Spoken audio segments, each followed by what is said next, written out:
So welcome everybody. I think we know everyone. Mike, we know, and Lou, obviously, you know us. You've been up here, so great to have you. Thanks so much for showing and coming and attending. For those of you that will see this on YouTube, this is brought to you by PassiveCashFlowForLife.com. Nicole Amundsen, who is on the call today, a lot of times teaches, and she's been doing commercial real estate for about 26 years now. And about 11 years ago, 12 maybe, she started actually teaching the class, kind of a little bit as a give back, if you will. And then about, I don't know, 8, 9, 10 years ago, I actually took her class. We got along really well, so we ended up partnering. We've been very fortunate. We've done well, and the course we actually took online right before COVID, and now it's all online. So the idea behind the Teaching Tuesdays is kind of twofold. One is, again, to give back and provide some education for everyone that wants to get into multifamily. And then the other thing is that, you kind of stick your toe in the water and see if it's something you might like. And if you do, we hope that you'll take the course. We think there's huge value in it. It's relatively inexpensive considering what a lot of other people charge, and I think it's much, much better. And again, maybe I'm not the most objective guy in the world, but I think she does an amazing, amazing job, and that's at PassiveCashFlowForLife.com. And then tonight, Joe, how do you pronounce your last name? I've never asked you that before. Fiocco. Okay, I just wanted to make sure. So tonight we have Joe Fiocco, that is an attorney in the Baltimore area. He's a senior associate with Batoff Associates? Batoff. Batoff, all right. Hopefully no more tongue twisters. I mean, you didn't call me Joe Fiocco, so you're off to a good start. Okay, oh, that's true. I didn't even thought of that. So Joe's firm counsels small and medium-sized companies, primarily in corporate law, mergers, acquisitions, employee benefit plans, and real estate. And Joe centers his practice in corporate law, estate planning, estate administration, and assists clients in drafting wills, trust, operating agreements, etc. He's represented multiple entities on the buy and sell side, so obviously it transitions well into real estate. And his wife actually is a real estate investor, and now both her and Joe are real estate investors. They just attended the class a little while ago, and we're excited to help them. But more than that, we're actually excited to have Joe talk about the Corporate Transparency Act, because I think a lot of people don't know what it is, and I suspect a lot of people really need to know what it is. So Joe, I'll hand it over to you. Thanks so much again for coming. And thank you, James, for the introduction. And thank you both, James and Nicole, for allowing me to come on and share all this information with all of you. So I'm just going to pull up my presentation. All right, just to confirm, everyone can see that? Yes. Okay. So the Corporate Transparency Act has become a large topic of course, in the corporate world, but also in the estate planning world and further downstream, the real estate world. And I'll just highlight a few details that are relevant for multifamily deals. And just a quick, 30,000 foot overview of what we're going to cover here is just what the act itself requires, who has to file, when to file, so on, and the contents of the filings that have to be submitted to FinCEN, the Department of the Treasury. We're gonna go through a bit of the privacy and compliance implications, and then go through just a short factual hypothetical to see how it might apply in a given situation, a very simplified way to try and explain the concepts and see how they apply in the real world. So the Corporate Transparency Act had long been winding its way through Congress. It was the NDAA of 2021 where it kind of snaked in there. And it would take effect January 1st of 2024. And the motivating factor behind that was to beef up the bank secrecy laws that are already in place, just trying to counter the effects of foreign governments trying to hide ill-gotten gains in the US. I mean, it's been a very relevant topic since the beginning of, say, the Russia-Ukraine war, with sanctioning of Russian oligarchs and other geopolitical developments. Just try and stop bad actors, whether they're located here or offshore, trying to disguise ill-gotten gains, anti-money laundering, anti-terrorism. Those are the prime motivations for bringing the Corporate Transparency Act to the fore. So at its heart, the Corporate Transparency Act states that there are these reporting companies that have to report or just identify the beneficial owners of the entity. And reporting companies, it's just a term of art. It's a very, very broad. It encapsulates pretty much any entity where you just file with your local Secretary of State, wherever you are in the US, to organize the entity. An LLC, a limited partnership, a corporation, whatever it may be, if it requires a filing to get started, you are very likely to be covered by the Corporate Transparency Act. And there are some exemptions. 23 is a very long list if you're looking at any federal law exempting anybody from doing anything. But so much of it is so very detailed and fact dependent that in large part, it probably wouldn't apply to the small scale investors, you and I, for example, my wife and I, for example. And just to highlight how specific those exemptions are, I highlight a little bit about these large operating companies you can see in the slide, where it's kind of a way for Congress to say, well, you're a large enough company, you drive enough business in the US, you hire Americans full time, so we're not going to subject you to these reporting requirements. And I mentioned a little bit about inactive entities where you might file for an LLC, but you're not so sure about how it's going to be used, what assets it might hold, if anything at all. So if you filed your articles of organization with whatever state you're in, but you have no activity, then that would be grounds to make the argument that you wouldn't have to file with FinCEN. Now, reporting companies, that's almost everybody, unless you fall under 23 exemptions. And the exemptions, they cover pretty much large banks, large investment firms, nonprofits, large insurance companies, to the extent that the exemptions aren't so meaningful to the average investor. And I'll go through in a little bit what beneficial ownership means and how to determine who is a beneficial owner. But first, we had to get a little bit of timing and housekeeping out of the way for when you have to file this information. Initially, for those companies that you form prior to January 1st, 2024, you have a year, January 1st, 2025, that's your deadline to file this report. And for those you're forming this year, you have 90 days to make your filing. And it took a little bit of refining the rules that FinCEN issued in order to extend that deadline. Initially, it was 30 days from the date you get your confirmation from the state that your entity is authorized to do business. And they promulgated further rulemaking that the Department of the Treasury did to extend that to 90 days. And the linchpin date is when the state acknowledges your entity and authorizes it to do business. In Maryland, where the bulk of my practice is, the State Department of Assessments and Taxation, who control all the business registrations and filings, they'll send out an acknowledgement letter within a few weeks after you file your articles to begin your business. So it would be from the date you receive your acknowledgement letter, then you would make the argument that that's the date that starts this 90-day filing deadline. And for companies formed January 1st, 2025 and onward, the deadline to file is 30 days. So I would just keep those calendars, just mark your calendar for any time you file. Just on the safe side, you might just put it out 90 days from the day you submit your articles to the state to open your LLC, corporation, general limited partnership, what have you.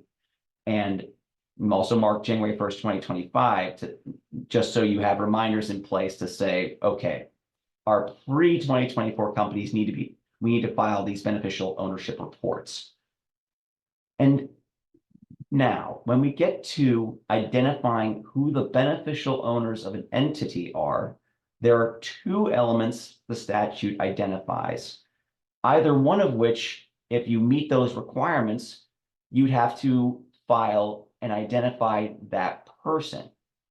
So I highlight here substantial control or someone owning at least 25% of the ownership interests in that entity. Now, I'll dive into a little more detail on substantial control in just a minute, though I'll make a note here about direct or indirect, and that descriptor that dovetails into either one of those elements. If you have indirect or direct control, substantial control, or direct or indirect ownership of at least 25% of those ownership interests, then the statute would subject you to reporting requirements. And indirect ownership is, it can be a slightly less of a threshold to pass over, especially if you're talking about either one of these elements. And I'll go into that in just a minute on substantial control. The statute identifies certain individuals as having de facto substantial control. The senior officers of a company, for example, you might have if your LLC appoints a manager in its operating agreement, there's a strong likelihood that that person may be deemed a senior officer. And if we're talking about federal law, rulemaking can change that, could change that, how those terms are interpreted at any time. Though for the time being, if you're risk averse, then the manager of an LLC would likely be that person who would be covered. Otherwise, it could be anybody in the C-suite for a corporation. And the definition expands to those persons with the ability to appoint or remove senior officers. And that might get you thinking, all right, there might be members of a board if it's a corporation, or you may have a board of managers for an LLC who may be able to remove the manager of an LLC. It could be someone in the minority who may have a 10% equity stake, for example, but if they have this kind of power to influence the composition of company management, then you would have a high likelihood that that person would have to be included in your report. And if you participate in the major management decisions of the entity, and the statute gives a number of categories, but fairly common ones that you might run into are you take on debt, and in multifamily, that's the bread and butter of the business. Leverage. If you have the authority to sign a personal guarantee on behalf of the LLC, then again, that might subject you. If you are voting to expand the members of the LLC who can come in, creating new equity for them, just another such example, and purchases and sales of equity of the company in total, or substantial sales of assets, purchases of assets. Those are just some examples of what substantial control could be and how that affects who you would report to FinCEN. Now, and before I go into the contents of the report, we talked a little bit about 25% of the ownership interest and a bit about indirect ownership. And it's been a topic in some estate planning circles that you have trustees who own equity through a trust agreement could be that person who has to be included on the report. And one risk factor you might want to take into account for indirect control, measuring just the ownership interest, if you have that factor, the 25% element, indirect control could be construed to mean a creditor if they have a lien against the interests of the LLC. That'd be something to consider if you're taking on debt and somebody wants to file a lien against the assets of the LLC. Well, more specifically, the LLC membership interests. Now, dealing with what's included in this report that FinCEN receives. Now, FinCEN is the criminal enforcement arm of the Department of the Treasury. They oversee a lot of banks and other financial institutions. And for our purposes, they're going to be the federal agency we're dealing with when we compile these reports of beneficial ownership.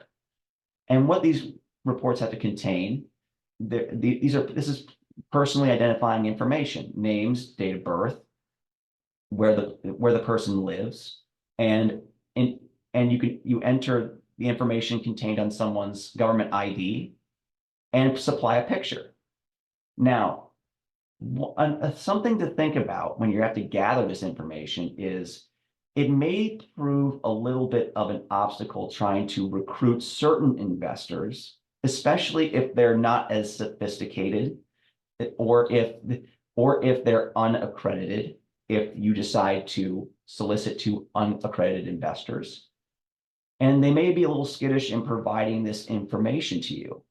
So the sophisticated investors may be, a little bit more on board because of the experience they've acquired over time and the familiarity with similar types of investments, especially if you're thinking about a Rule 506C where you syndicate and you have a general solicitation. You can advertise the deal to anyone. So they may become more comfortable doing that because they would already have to supply financials about themselves, tax returns maybe, to substantiate their accredited investor status. So it's a multivariate consideration when at the start of your fundraising operation as to whether your investors may be comfortable supplying this information to you. It may seem like a minor hurdle, but when you're pitching to maybe somebody who's unaccredited or unsophisticated, it can make the difference, because they might look askance at you and say, that the ID has my picture and my home address on it. Do I really want Uncle Sam to see that? So we'll talk a little bit about the privacy considerations involved in supplying this information. Now, when you can create an account with FinCEN and get a FinCEN ID number attached to your entity, and you supply that same information the beneficial ownership report entails, and you get a little ID number that you can supply later in lieu of submitting your information over again. So, for example, you might have an LLC, the sole member of which is a holding company you have. You could just use the ID number you have for your holding company when you file your report for your LLC. So that way you have your bases fully covered. And that it also addresses situations where you keep filing for multiple different entities, where you have complicated structures where maybe you have an entity that's partly owned by a management company that has its own whole parent company, parents and subsidiaries. The FinCEN IDs will help you tie it all together, so you're not having to look so many times up and down the chain. And you may have to have your partners get FinCEN accounts set up straight away when you're partnering with them, just so you have a FinCEN ID. And that would just be an item you take care of as part of your due diligence, making sure they're in compliance and there are not any outstanding penalties they have to pay.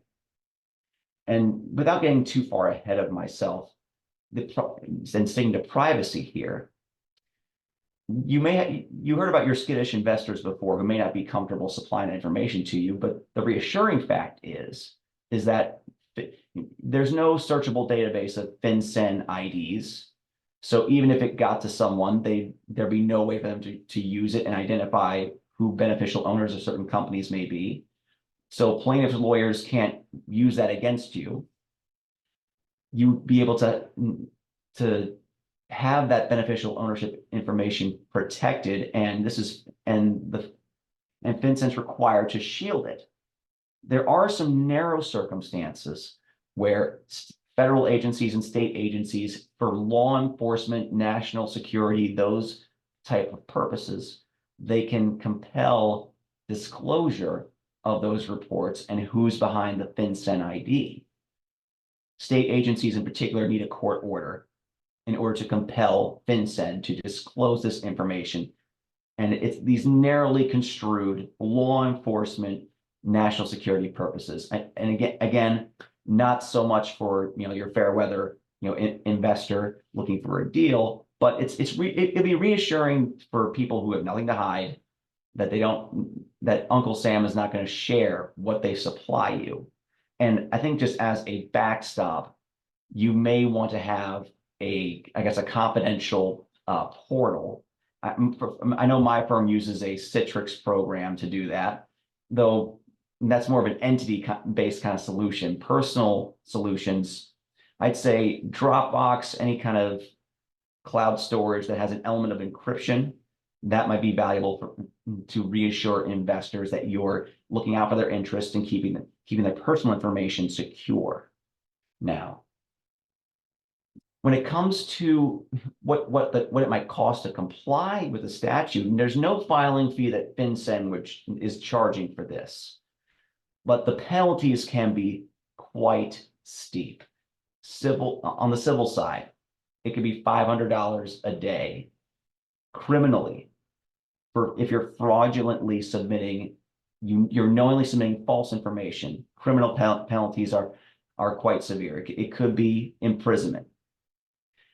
So again, the know your customer side of soliciting to investors is going to be very important when you're gathering information and making sure your investors who are partnering with you, they should represent and warrant that the information to supply you is accurate to the best of their knowledge and belief.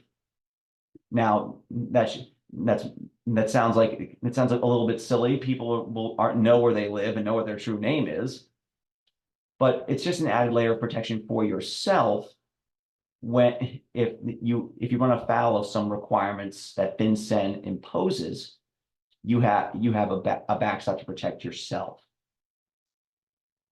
Now, it's been in effect, the Corporate Transparency Act, since January 1st of this year, and already legal challenges have come out from small business associations across the country. The NSBU has been the most successful so far. They filed in federal district court in Alabama, trying to get an injunction against FinCEN to stop enforcement of the act against them and their constituent members. And so far, they've had some success. The trial court judge in the case entered an order saying the Corporate Transparency Act is unconstitutional. Congress is exceeding their delegated authority by giving FinCEN this power to require reporting. So the order says that as applied to these particular plaintiffs, the association and their members, the Corporate Transparency Act will not be enforced against them. And that's an important distinction to make, because other litigants come forward and have asked for a nationwide injunction to stop FinCEN from enforcing these requirements. And FinCEN came out with a press release recently, within the past 3 or 4 weeks, to say that they'll abide by this court order for now in the NSBU case, and it's pending appeal. They've appealed to the appellate court to try and overturn this trial court order. So nationwide enforcement is still ongoing. And with that being said, it's just, you don't want to take so much solace from a trial court order asking for, even if it were for a whole nationwide injunction against enforcement of a federal statute. You would just want to file the reports anyway, especially just because it doesn't cost anything up front. And you're just further protected if they reinstate enforcement later. And I guess I wanted to highlight further a little bit about the costs. You might want to weigh the advantages of, if you have an incorporating service do that for you. You may have an attorney's office do it for you, or you might just do it on your own. That I would just leave up to clients as just a matter of course. Our firm offers to do that, and they understand that it would be our time that we bill for. Some firms might be different. It would just be a cost benefit analysis that you individually would have to make at the outset as to what you want to do. Now, I'm just indulging myself a little bit by playing the role of a law professor, coming up with a silly hypothetical and adding some funny names in there. So we're just looking at a deal where you have a couple of investors forming an entity to acquire a piece of property. And what they're doing with Fat Stacks LLC, it's the management company, and that will disperse profits to investors. And you can see the equity percentage with A with 10, B with 15, C with 25. So they all have the ability to act as the general manager of the company. They rotate maybe on an annual basis. Let's say that's in their operating agreement. And they all act as officers, say the president, the VP, the secretary, the treasurer, titles like that. And they bring on some friends of theirs, JKL, and respectively 17, 28, and 5%. And that's just how they came up with how they want to structure their deal and allocating profits and losses. So let's see what their obligations might be under the Corporate Transparency Act. Now, you might recall we're looking for substantial control or at least 25% ownership in the entity. So keeping those two elements in mind, we'll go through this hypo a little bit where we see A and B, sure, the 25% threshold is not met, but they can exert significant management authority when they step in as general manager, whatever year that is, as the operating agreement specifies, and doubly so because they may be officers of the company, whether it's VP, treasurer, so on. So that substantial control prong would be met with respect to A and B. Now C, he meets both elements just because there's the threshold being met of the ownership, 25%, and that they still serve as an officer of the company. And inevitably they'll be GM, but either way, senior officer, you pass that threshold, you meet both elements when we're talking about C. Now, passive investors, barring anything else, if all they're entitled to is a distribution of profits and not any management stake in the entity, we're looking at just K out of the JKL trio here. They meet the 25% threshold, and that's much more of a clear-cut case. So when the entity proceeds to file within 90 days of their formation, assuming we're forming this post January 1, 2024 and pre-January 1, 2025, ABC as the managers get reported. They'll be disclosed to FinCEN and investor K.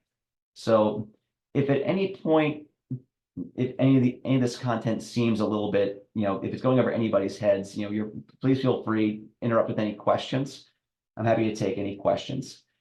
And just to wrap up this quick fire overview, I just wanted to give a bonus to my people out in Maryland, just a few recent legal developments. They're not necessarily Corporate Transparency Act related, but I think it's just good to keep abreast of what's going on.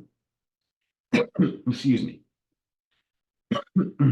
There's House Bill 693, the most recent legislative session in Maryland. This just came out of the House of Delegates. It's been back and forth between House of Delegates and the Senate in Maryland. The close of the legislative session was about a week or two ago. And this bill has arrived on Governor Moore's desk. And to my understanding, Governor Moore testified in the House of Delegates in support of this legislation. So it's a highly, highly likely he signs it. And what's interesting about this, it addresses and I guess bolsters up tenants' rights in Maryland. So for residential real estate where you have 4 units or less, you're renting them out.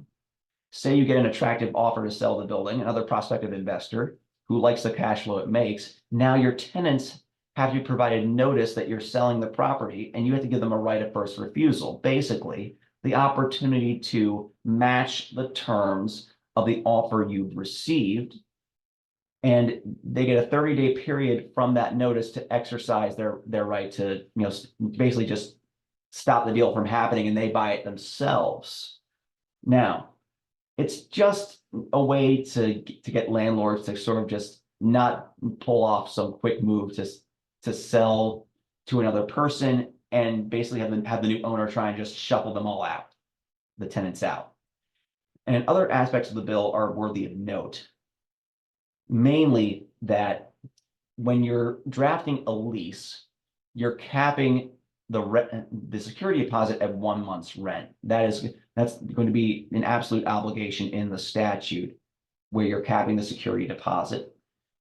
And now it seems a little bit minor procedural, but still worth noting that a lease can't require tenants to accept purely electronic notices for certain things, whether it's for renewals, evictions, so on.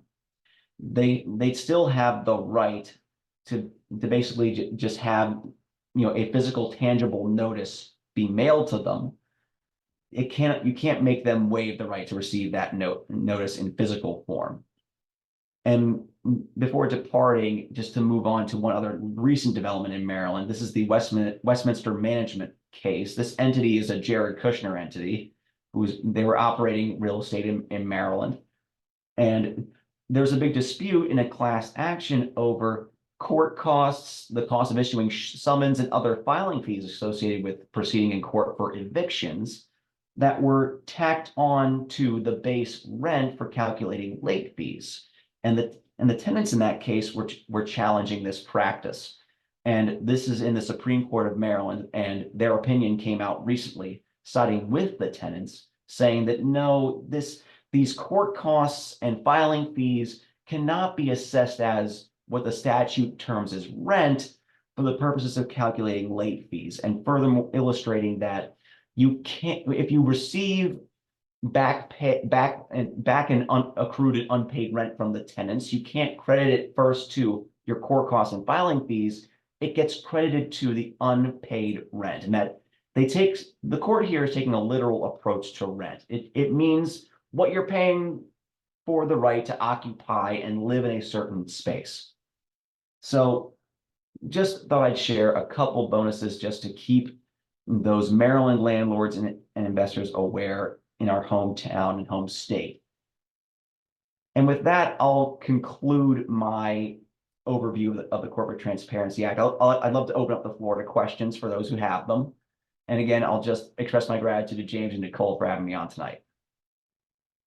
Thanks, Joe. That was awesome. Appreciate it. I'm still a little confused. There's a lot of stuff there.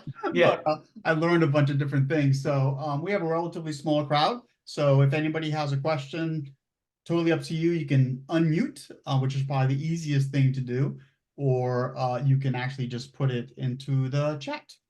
And Joe, you're not charging everybody your hourly rate here, right? You're just going to answer questions? Purely non-billable. All right, outstanding.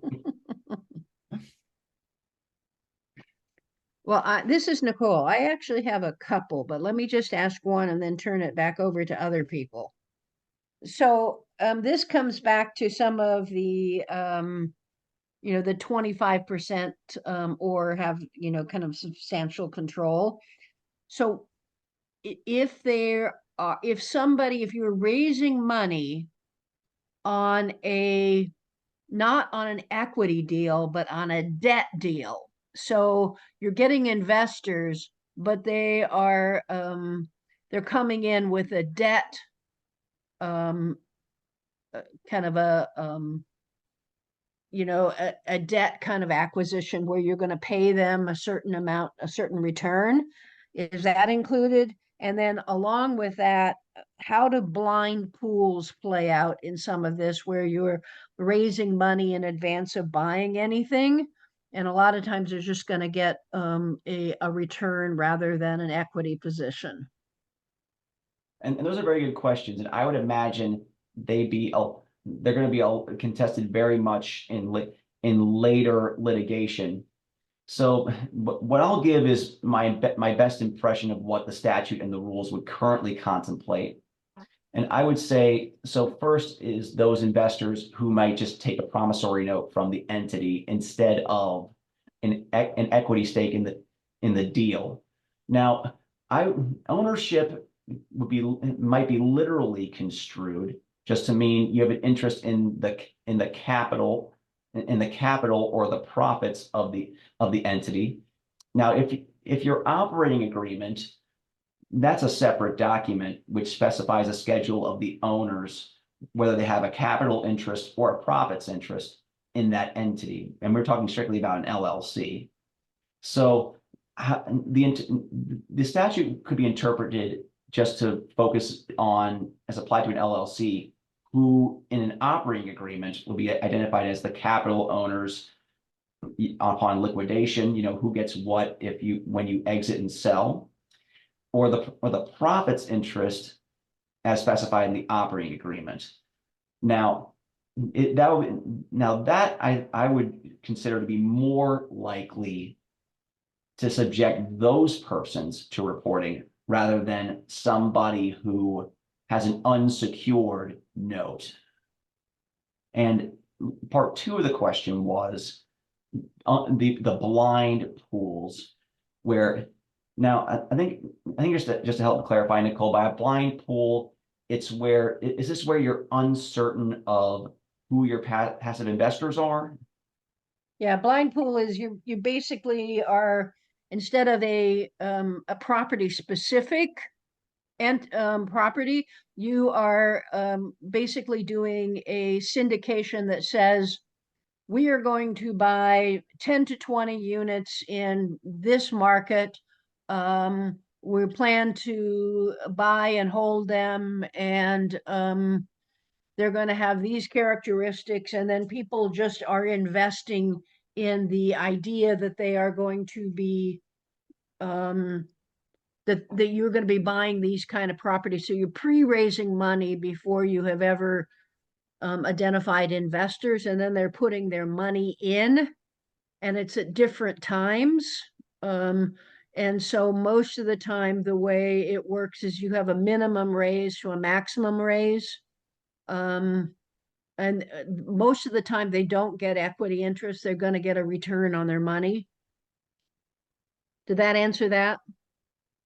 Yeah, I think that answers that. And I think in that context, you're kind of in the same position as someone who's just taking a promissory note. It's similar if you're using the analogy that I guess they just have an unsecured claim on the profits of the company. It's not as if, say, in private placement context, where you have people who receive a subscription agreement that Right. the SEC attorney draws up, and they say you're entitled to this many membership units of whatever class it is in the company, like Class B units, Class A units, and it's expressed in terms of the dollar amount or expressed as a percentage. So I'd say blind pools and people just taking a promissory note, unsecured promissory note, are in roughly similar analogous positions. Okay, thank you. I think Sharon, do you have a question? Oh, Sharon is asking, like Fundrise? Yeah, I was just giving an example, like the blind is at like Fundrise. Oh, okay. Hmm. I Yeah, don't know what that is. Yeah, Fundrise, and I actually have their app. They invest in private REITs.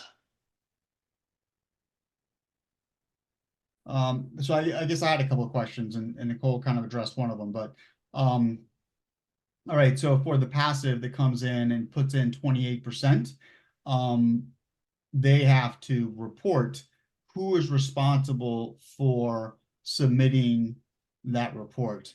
Is the GP or the managers, are they responsible for getting the information and submitting it as the managers of that specific LLC? Or is the limited partner, the investor, required to do that, to say, hey, I'm a 25% owner or 28% owner of this LLC? I would say it rests with the management of the entity itself and not the individual member or investor to compile the information for that report. So it's an obligation of that company. Okay. And then the other question was, I can see a lot of people falling through the cracks here. So is there a part of the statute that requires the, I guess the offering state, like the state of Maryland. I go down there, get an LLC, and they're required to inform me that, oh, by the way, you're going to have to fill out this form, and here's part of the packet. Now, I'll say that I'm unaware of any requirement on the state's part to inform anyone filing whether or not of their requirements to file under the Corporate Transparency Act. I know in my experience, I've gone through their online portal to open a few companies for clients, and so far I haven't seen any notice that says, the Corporate Transparency Act now applies. And I'm sure there are examples where states will do that. And it may be the case that Maryland does that now. I'll have to see that if it's happened since March. I mean, on the one hand, it's the government, right? But on the other Yeah. hand, from FinCEN's standpoint, it would make a lot of sense because they would get a lot more compliance versus people just saying, hey, I never even heard of this. What are you talking about? Kind of thing. Yeah, I wouldn't know So- for certain how many states have, gone along with that, but that is a good incentive for compliance. So yeah, it's good to see if your state's Secretary of State, who's Mhm. responsible for business registration and filings, if they have information on that. And is that every year you've got to do it or just once when you start the company? One time. One time. Okay. So I don't know if this means anything, but my accountant who does all of my stuff sent me a thing at the end of last year saying, this is the information we're going to need for each of your entities. And she's planning on reporting that in with taxes in some way, shape, or form. So I don't know, because most people who have multifamily properties or more than one single family have accountants. And it would seem to me that, and at least my accountant's already on board with that and telling me what we have to do and what I'm missing. Yeah, they can be a useful resource just for the sake of keeping everything in organized structure for you, so you know which entities you've reported for, which you haven't. And I guess based on the accountant, if they don't charge more for their time to prepare Oh, and she submit the will, reports, believe me, she will. I guess being bit rose-colored glasses there, but maybe it still would be worth the hell of just keeping everything organized. So I have another, so just to clarify, so that FinCEN doesn't have to report. So if you come up to be sued for liable for something, that an attorney can't ask FinCEN to tell them all of the things you own, right? Right. An attorney coming up with a judgment saying, we have a judgment against this entity. We're trying to figure out who the owners are. It's sort of just FinCEN would just say, sorry, I can't help you there. Yeah, that's Because what we were just highlighting before how it's really disclosure is limited to the law enforcement, national security contexts. but if somebody had a friendly judge, a judge could say that they have to report it. They have to disclose, not FinCEN, but that whoever reported that would have to disclose it. And then you are in some kind of you have to kind of fight that. Is that correct? Yeah, I say if the friendly judge is going a bit rogue there, I would imagine your counsel in that litigation would say, we're going to file a motion to quash, or Okay. we're gonna appeal that order to the next appellate court to get that thrown out. And one last kind of stupid question. A lot of us who are doing single family stuff are taking control of more than one property, single family property, through things like master lease and subject to, so you get the deed, but the mortgage still someplace else. Is this going to this Corporate Reporting Act, is that going to be is it, so for us, those of us who hold these kinds of control of property, are we going to be having to report on these kinds of things too? I mean, So, it's not really transaction dependent. It's just okay, looking at the capital structure of the company and okay. who has management decision-making authority. It's really just it's more that's just purely internal affairs question. The transaction structure is not as relevant for reporting requirements. It will be the concern of FinCEN. All right, thank you. Those are my questions.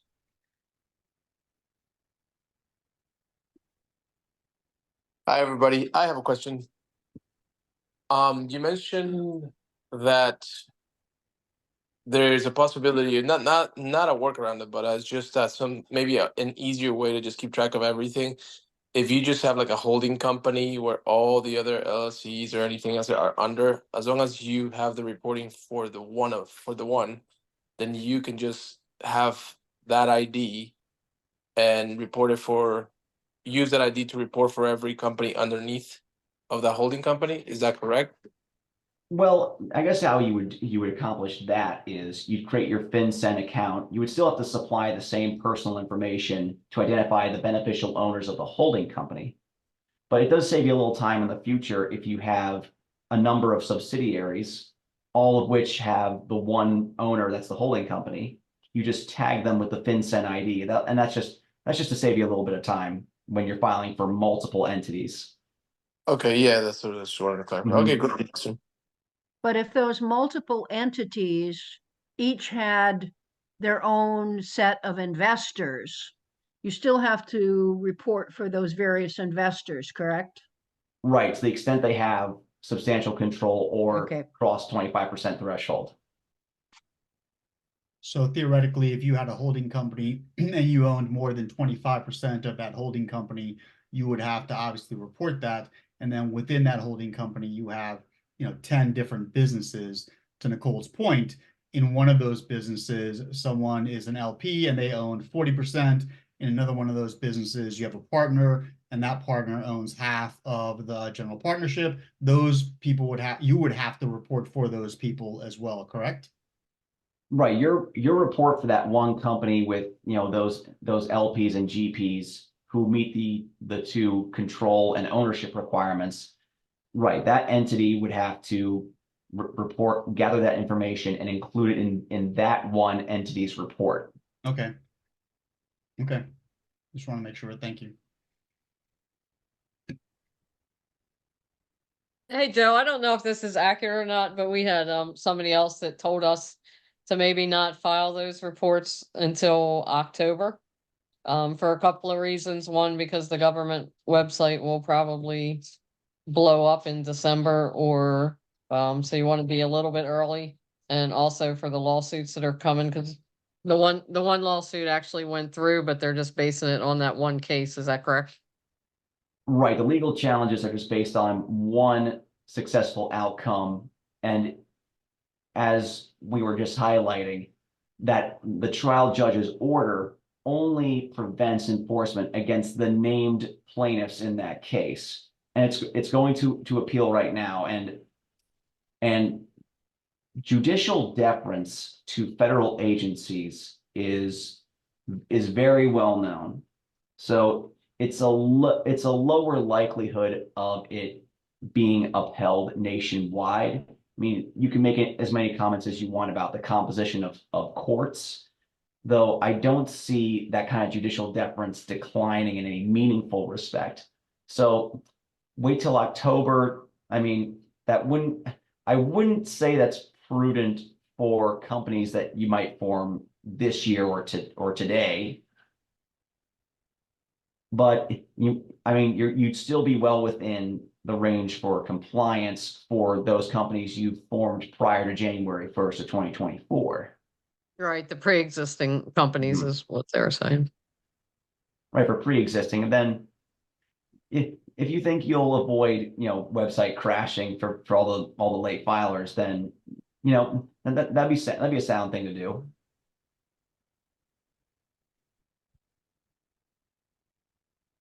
Hey, Joe, I just put a website for FinCEN in there. Is this correct, or do you know? Or should I just pull it down right away before anybody copies it down? Oh, let's see, let's open this. Zoom calls this a suspicious website, the federal government. You're about to visit a suspicious website. Though, yes, this link is accurate. I mean, the easiest thing to do, you could just Google FinCEN, FINCEN, and then second word is BOI for beneficial ownership information. Okay, So that link, you're welcome to use that link. awesome. Okay, yeah, anybody that needs it, obviously, or you can just do like Joe said, just Google it. I'm sure that it's great reading because it's a government document. I'm sure it's very exciting. And FinCEN, I mean, to their credit, has put out some decent good fact sheets and FAQs. They have like a decently long PDF. I mean, dry reading, but at least you can it's the hyperlink table of contents. You can click on it if you have for a lot of minute details. Oh yeah, I just actually clicked on a couple of them. They actually did a nice job. You're right. Wow, that's awesome.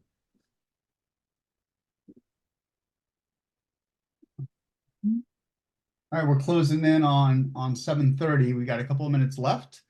Any other questions for Joe, or any other questions just in multifamily in general or single family?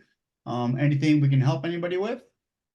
Actually, I've got one quick question just regards to this seminar. You've referred a lot to LLCs. I've got a dual C Corp structure, and while on the corporate documents with the State Department of Florida, there's 2 directors. I'm the beneficiary of that company, but that's just a holding company. I really need to focus on the operating company, don't I? And that's that. So I guess I would need to know a little bit more about the structure. You're the sole shareholder, is that right? Of the holding company, but the holding company owns the entirety of the operating company. Mm-hmm.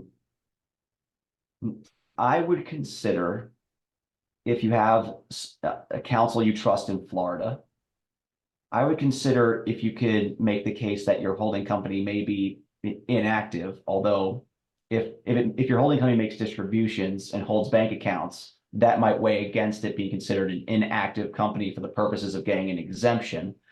Although, so you're the sole shareholder and you have 2 directors, is that correct? Yeah. It was set up by an accountant, and I wouldn't go back to them. So I had to make some changes to it myself along the way, and I've kind of built the plane while I was flying it. So what I've ended up with is 2 directors of the holding company, but that is just a holding company. It doesn't do anything. And then I've got a company that is owned completely by that one. And, okay, so your holding company owns the operating company, and any distributions to you personally, they wouldn't come from the operating company. They go up to the holding company and then pass through to you individually. Is that right? Okay, this might get too complicated for the purpose Sure. of I'm technically also an employee of the operating company. Mm-hmm. I mean, employees generally, they probably aren't subject to being included in the report unless they're, C-suite senior officers have meaningfully participate in a lot of management decisions. Yeah, I'm listed as CEO and treasurer.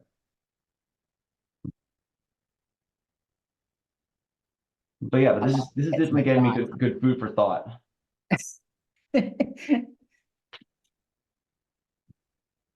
Well, his email's up there, Lou, if you want to take Yeah, I it think I and might maybe need follow up. Yeah, that's my phone. That's my phone and email. Although those 3 states are Maryland, DC, and Pennsylvania are the ones I'm admitted in. Gotcha. I think is the operating company for the property you own in Baltimore? Amongst other things. Okay, all right. Mhm.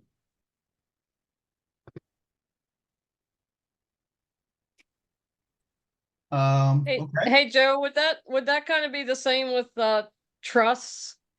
So if the LLC is the beneficiary and the percentage, or So if the LLC is the beneficiary of a trust, Mhm. now then you're getting a little bit into a factual question. You kind of need to look at, what the LLC can do as a beneficiary, what the trustee's powers are. If the trustee is someone with particular authority in the company, yeah, you would just have to sort of do a compare contrast, analyze both the trust document and the operating agreement to see if you're getting into substantial control world.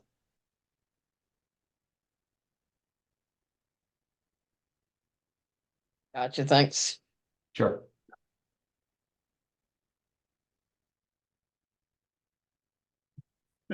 So Joe is giving a 10% discount for all of you guys that are having some challenges with this, because it is pretty complicated. You got to admit. I mean, in the beginning, it sounded like, oh, okay, great. If you owe more than 25%, you file, you're done. But just going through the conversation with all the different LLCs and trusts and stuff like that, it does sound a little bit complex. Yeah, it was driving a lot of discussion in the estate planning world because there was the worry that, not only may the trustee have to be included, but what about beneficiaries with certain withdrawal powers and so on? If a beneficiary could compel the trustee to sell LLC interests or shares of stock in a closely held corporation, then a lot of those things have been discussed thoroughly, and at least and open questions abound. I mean, it sounds like if you only have to do it once and you're going to pay to create an LLC, then it might be well worthwhile to engage yourself or another attorney in whatever state it is to kind of help you walk through that, since you only have to do it once and it's just kind of cost of doing business. Sure. If you feel like you're getting into a very complicated structure where sometimes it may not be, you may not be giving equity or debt to equity mix different classes of stock or membership interests, then yeah, having counsel in your jurisdiction that's familiar with these aspects, as well as just incorporating into a holistic picture of how you form your entity when you start out fundraising and getting into deals. So I think it's also a little bit like the SEC and having to follow their rules, or you can get into a lot of trouble. Mhm. It sounds like kind of the same thing. It's like, you don't want to be the one person because it's a new rule and they're like, something, we're going to make an example of James and we're going to put him in jail for 2 years, right? Kind of thing. So you don't want to be that guy, right? So maybe it makes sense to just get it right the first time. And even if you don't run afoul of that possibility, there's still the risk of, in a purchase agreement, you make certain representations and warranties of certain facts. And if you're representing and warranting you're in compliance with applicable regulations and laws, and it could be one person, or you're missing a FinCEN ID, you might be late on one report, and someone on the other side finds that out and says, all right, time to adjust the purchase price a bit.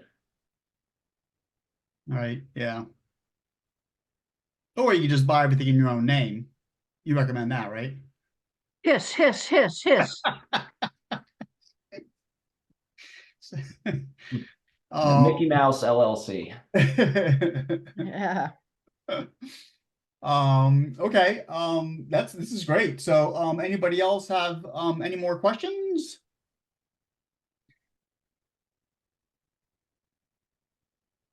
Going once. Just one more for the trust. If it's a personal house that's in a trust and the beneficiary obviously is the homeowner, then that doesn't.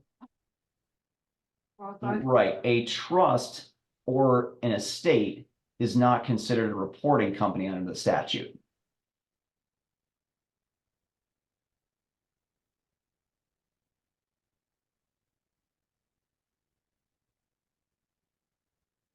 it's really only in the trustee's capacity if it operates a business of the person setting up the trust or holds significant portions of a business, then you start to get into Corporate Transparency Act reporting questions.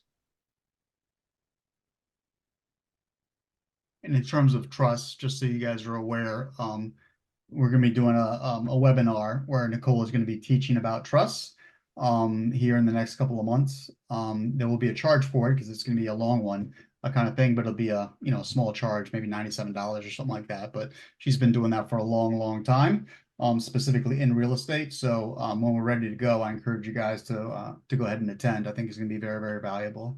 But just to be clear, I'm talking about land trusts, not other kinds of trusts. Okay, thank you.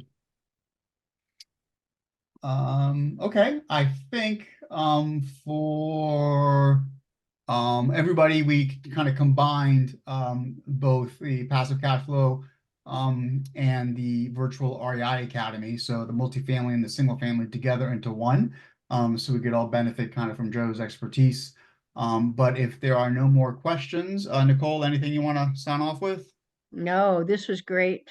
Thank you. I can see a call with my accountant in the near future here.